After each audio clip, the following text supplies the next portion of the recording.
सबसे पहले big data क्या होता है?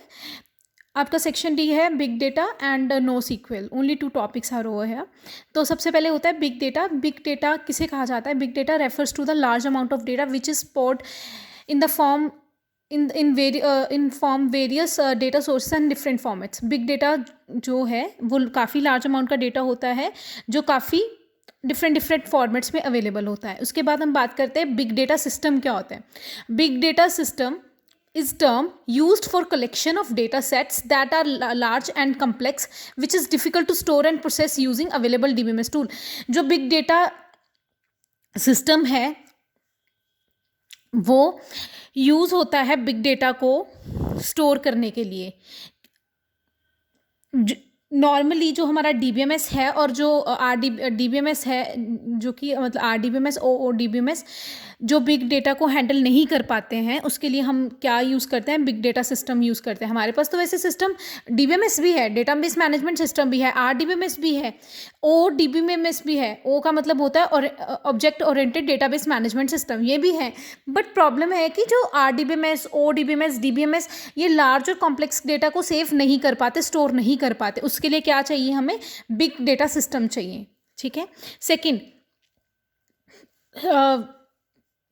बिग डेटा के कौन से फॉर्मेट्स हैं? पहला है बिग डेटा का फॉर्मेट स्ट्रक्चर, दूसरा सेमी स्ट्रक्चर, तीसरा अनस्ट्रक्चर। स्ट्रक्चर्ड का मतलब होता है, स्ट्रक्चर्ड का मतलब है जहाँ पे ऑर्गेनाइज डेटा फॉर्मेट है विद फिक्स्ड स्कीमा, जैसे RDBMS। ऑर्गेनाइज डेटा फॉर्मेट का मतलब होता है जैसे आप पूरा टेबल बनाते हो, हाँ जी, आपके पास ये वाली रोज़ हैं, ये वाले कॉलम्स हैं, इस चीज़ को कहते हैं फुल स्ट्रक्चर्ड। ठीक है, इस चीज़ को फुल स्ट्रक्चर बोलते हैं, फिक्स्ड स्कीमा बोलते हैं। फिक्स्ड स्कीमा का मतलब कि हाँ जी, इसमें रो है तो रोज़ ही होंगी, ऊपर कॉलम है तो कॉलम ही होंगे, जैसे RDBMS। ठीक है, जहाँ पे पूरा का पूरा ऑर्गेनाइज डेटा फॉर्मेट हो उसे स्ट्रक्चर्ड बोलते हैं। जहाँ पे पार्शली ऑर्गेनाइज्ड डेटा फॉर्मेट हो उसे सेमी स्ट्रक्चर बोलते हैं। जहाँ फुल है उसको स्ट्रक्चर्ड, जहाँ पे पार्शली ऑर्गेनाइज डेटा है वहाँ पे उसको सेमी स्ट्रक्चर्ड बोलते हैं। ठीक है, जैसे एग्जांपल XML। तीसरा अनस्ट्रक्चर्ड। अनस्ट्रक्चर्ड का मतलब है जिसमें अनऑर्गेनाइज डेटा होता है, जैसे तुम्हारी ऑडियो वीडियो फाइल्स एक्सेट्रा। ठीक है, structured organise data, semi structured partially organise data, unstructured मतलब अनऑर्गेनाइज डेटा। ठीक है, उसके बाद इंपॉर्टेंट आपसे पूछा जाता है करेक्टरिस्टिक्स ऑफ बिग डेटा। पहला आपको याद रखने हैं यहाँ पे 5V, करेक्टरिस्टिक्स ऑफ 5 डेटा ऐसे याद रखना है 5V। अब 5V क्या है देखिए। फर्स्ट V का मतलब है वॉल्यूम, दूसरे V का मतलब है वेरेसिटी, तीसरे V का मतलब है वैरायटी, चौथे V का मतलब है वेलोसिटी, पांचवें V का मतलब है value. Let's see one by one. Volume क्या होता है? वॉल्यूम का मतलब होता है ह्यूज अमाउंट ऑफ डेटा, जहाँ पे बहुत ज़्यादा अमाउंट का डेटा होता है उसको वॉल्यूम बोलते हैं। Veracity, inconsistency and uncertainty in data, that is called veracity. Veracity का मतलब जैसे कि जो data time to time change होता रहता है। फॉर एग्जांपल जैसे गोल्ड का रेट है, आज अगर 50K है, कल 52K है, परसों 45K है, तो इसे क्या बोलेंगे? वेरासिटी बोलेंगे। जो चीज़ जो डेटा इनकन्सिस्टेंट होता है, इनकन्सिस्टेंट का मतलब जो वेरी करता रहता है, ठीक है, टाइम टू टाइम चेंज होता रहता है, दैट इज़ कॉल्ड वेरासिटी। आप ज़रूरी नहीं है आपको पहले वॉल्यूम ही लिखना है, आप पहले वेरासिटी लिख दो फिर वॉल्यूम लिख दो, उसका कोई चक्कर नहीं होता। तीसरा है वैरायटी। वैरायटी का मतलब डिफरेंट फॉर्मेट्स ऑफ डेटा, क्या क्या फॉर्मेट्स हैं डेटा के। जैसे फॉर एग्जांपल अगर मैं वीडियो की बात करूं, कोई वीडियो फाइल है, कोई ऑडियो फाइल है, डेटा है तो डेटा ही है, कोई ऑडियो में है कोई वीडियो में है। उसके बाद velocity, high speed of data generation, कितनी स्पीड से तुम्हारा डेटा जनरेट हो रहा है, उत्पन्न हो रहा है। वैल्यू, जो डेटा इकट्ठा किया वो कितना यूजफुल है। ठीक है, first V volume, huge amount of data. Second V veracity, inconsistency और अनसर्टेनिटी ऑफ डेटा। वैरायटी मतलब different formats of data. Velocity मतलब कितनी स्पीड से तुम्हारा डेटा जनरेट हो रहा है। फिर लास्ट आता है वैल्यू, कि जो तुमने सारा डेटा इकट्ठा किया उसमें से यूजफुल कितना था। ओके, उसके बाद बिग डेटा के टूल्स कौन कौन से हैं? बिग डेटा के टूल्स हैं, पहला Hadoop, HADOOP, NoSQL, pig, spark, hive. ठीक है, ये सारे टूल्स हैं जो बिग डेटा के लिए यूज़ होते हैं। ठीक है, हमारे सिलेबस में हम एक हडूप पढ़ेंगे और एक नो सीक्वल पढ़ेंगे। Okay, big data application. Big data system की एप्लीकेशंस कौन कौन सी हैं, मतलब बिग डेटा सिस्टम हमें कहाँ कहाँ चाहिए, उसकी वर्तों कहाँ कहाँ है बेसिकली। सबसे पहला एंटरटेनमेंट के फील्ड में देखो, नेटफ्लिक्स, जैसे नेटफ्लिक्स है उसमें कितनी सारी वीडियो स्टोर हैं, large amount of data store है, वहाँ पे हमें क्या चाहिए, बिग डेटा चाहिए। एंटरटेनमेंट की में, हेल्थ केयर में चाहिए, टेलीकॉम में चाहिए, इतने यूज़र्स हैं टेलीफोन्स के, टेलीकॉम इंडस्ट्री के, उनको सेव करने के लिए चाहिए, मैन्युफैक्चरिंग के लिए चाहिए, इंश्योरेंस के लिए चाहिए, एजुकेशन के लिए चाहिए, गवर्नमेंट में चाहिए, जैसे आधार कार्ड के लिए। देखो कितनी हमारी पॉपुलेशन है, उसके हिसाब से हमें इन चीज़ों में क्या चाहिए, बिग डेटा सिस्टम चाहिए। ओके, उसके बाद हम बात करते हैं challenges with big data. Big data के साथ कौन कौन से चैलेंजेस आते हैं। पहला, data quality. The problem here is veracity. The data is here very messy, inconsistent and incomplete. हमें बिग डेटा सिस्टम जब हम चलाते हैं, हमें कौन कौन से मुश्किलों का सामना करना पड़ता है। सबसे पहला डेटा क्वालिटी। डेटा क्वालिटी में क्या ही है, मैंने आपको बताया कि सबसे बड़ी प्रॉब्लम आती है यहाँ पे कि जो डेटा पड़ा है वो अलग अलग फॉर्मेट्स में पड़ा है, या अलग अलग उसमें बहुत अलग अलग फॉर्मेट्स में है, या उसमें बड़ी इनकन्सिस्टेंसी है। वेरासिटी का मतलब आपको बताया ना मैंने, इनकन्सिस्टेंसी होता है, जो भी डेटा पड़ा है वो इनकन्सिस्टेंट है, तो जो डेटा है वो बहुत मेसी है। तो डेटा क्वालिटी क्या है, मेसी है, मतलब कोई data change, time to time change हो रहा है, किसी का फॉर्मेट कुछ है, किसी का फॉर्मेट कुछ है, सो data quality is not good over here. फिर उसके बाद आती है discovery, finding insight on big data, analysing of data using extremely powerful algo to find pattern and insights are difficult। ठीक है। डिस्कवरी में क्या होता है, डिस्कवरी में आपको बेसिकली पैटर्न ढूंढना पड़ता है आपके डेटा को लेके, ठीक है, जो कि बड़ा डिफिकल्ट है।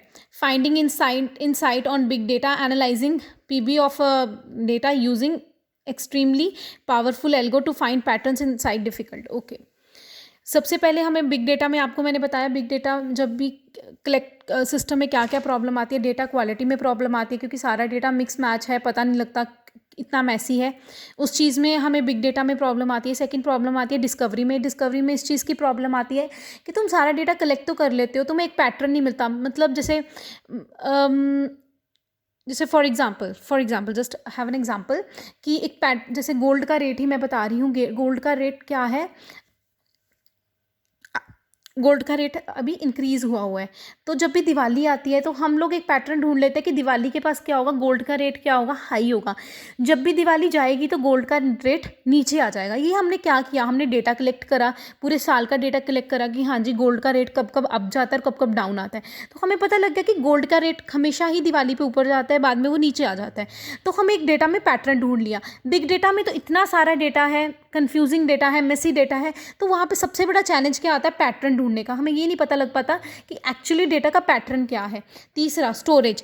The more data an organization has, the more complex the problem of managing it. The question arise where to store it।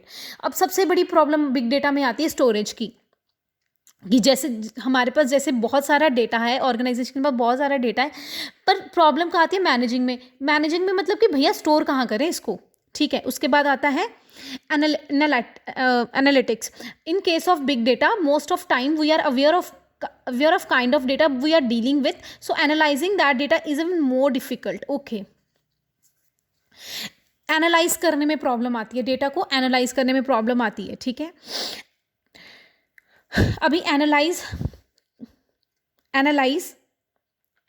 और डिस्कवरी में क्या डिफरेंस है, एनालाइज करने में और डिस्कवरी में क्या डिफरेंस है। अगर आपको यही डिफरेंस क्लियर होगा तो ये पॉइंट और ऊपर वाला पॉइंट दोनों क्लियर हो जाएंगे। ध्यान से देखना, एनालिटिक्स में क्या होता है, टाइम के अकॉर्डिंग बात कर रहे हैं, ठीक है। डिस्कवरी में हम पैटर्न ढूंढ रहे हैं। एनालिटिक्स मतलब तुम कुछ एनालाइज कर रहे हो, तुम टाइम के अकॉर्डिंग बात कर रहे हैं हम, कि हाँ जी इस समय, मतलब जैसे फॉर एग्जांपल इस समय गोल्ड थोड़ा लो होगा क्योंकि दिवाली जा चुकी है, ठीक है। टाइम टू टाइम हम चीज़ें ऑब्जर्व करते हैं, ठीक है। और डिस्कवरी में हम पैटर्न ढूंढते हैं कि हाँ जी पैटर्न मतलब कि हमेशा ही ऐसे होता है तो अगली बार भी ऐसे ही होगा, एक पैटर्न सा बन जाता है, ग्राफ का पैटर्न बन जाता है, ठीक है। अपने ही मन से कोई एग्जांपल सोच के देखो। एनालिटिक में तुम टाइम टू टाइम टाइम के अकॉर्डिंग बात कर रहे हो, ठीक है, और डिस्कवरी में तुम किसी चीज़ का पैटर्न ढूंढ रहे हो। तो अपना ही एक एग्जांपल देखो और यहाँ पे सेट करने की ट्राई करो। उसके बाद आती है बिग डेटा में सबसे बड़ी प्रॉब्लम आती है सिक्योरिटी की। डेटा बहुत सारा होता है, उसे सिक्योर करना हमारे लिए एक अनदर चैलेंज है। क्यों? क्योंकि हम चाहते क्या है कि जो भी हमारा डेटा है उसको ऑथेंटिकेट हो। ऑथेंटिकेट मतलब कि ऑथेंटिकेट यूज़र हो। ऑथेंटिकेट यूज़र का मतलब होता है कि जिन लोगों को हक हो उन्हीं लोगों को डेटा मिले, ठीक है। सिक्योरिटी एक डेटा को देना एक अनदर बहुत बड़ा इशू है। Lack of talent. Lack of talent में क्या है कि हमारे पास डेटा तो बहुत सारा है, बट उसको संभालने के लिए जो स्कीम्स लगानी है उसके लिए हमें एक समझदार डेवलपर टीम चाहिए होती है, एनालिस्ट चाहिए होते हैं, उनको ढूंढना ही एक बहुत बड़ा चैलेंज है, ठीक है। I repeat again, lack of interest. हमारे पास डेटा तो बहुत सारा है, बट प्रोजेक्ट मैनेजर जो भी ऑर्गेनाइजेशन कर रहा है, हमें एक टीम डेवलपर टीम चाहिए, लोग चाहिए who has sufficient amount of domain knowledge is still a challenge. कि हमें ऐसा बंदा चाहिए जिसको पूरी तरह से नॉलेज हो बिग डेटा को कैसे संभालना है, ये पर ऐसा बंदा ढूंढना ही सबसे बड़ा चैलेंज है, ठीक है। ओके